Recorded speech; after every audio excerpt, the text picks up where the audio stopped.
Cette vidéo concerne paradoxe probabiliste. Si vous avez trouvé cette vidéo utile, veuillez aimer et vous abonner. Le paradoxe probabiliste sont les problèmes de la théorie des probabilités largement contre-intuitifs, ou tout simplement présentant différents résultats selon l'interprétation que l'on fait de l'énoncé parmi plusieurs possibilités légitimes, ou non. Dans ce dernier cas, le mot paradoxe est un abus de langage.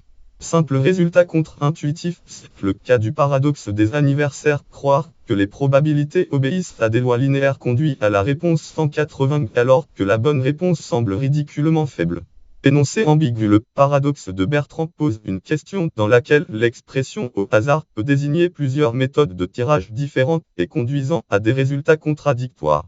Utilisation implicite d'une probabilité conditionnelle. Les paradoxes de cette catégorie sont des problèmes relativement simples avec une approche rigoureuse mais où l'intuition conduit à des résultats aberrants. On peut les classer ainsi du moins au plus disputé. Paradoxe des 3 pièces de monnaie, paradoxe des prisonniers, paradoxe des 2 enfants, problème de Monty Hall, problème de la Belle au bois dormant, argument de l'Apocalypse, paradoxe du conducteur distrait. Dans le cas des 3 pièces de monnaie, il est facile de faire soi-même le calcul global pour constater qu'il n'y a une chance sur 4 et non sur 2 pour tirer 3 pièces du même côté.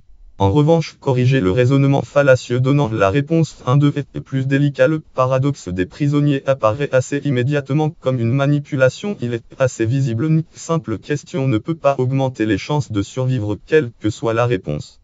Dans le cas des 2 enfants, l'énoncé devient assez ambigu et on hésite à employer les probabilités conditionnelles. Surtout le raisonnement correct est presque toujours faux dans la vie courante et le cas de Monty Hall est un sujet de dispute.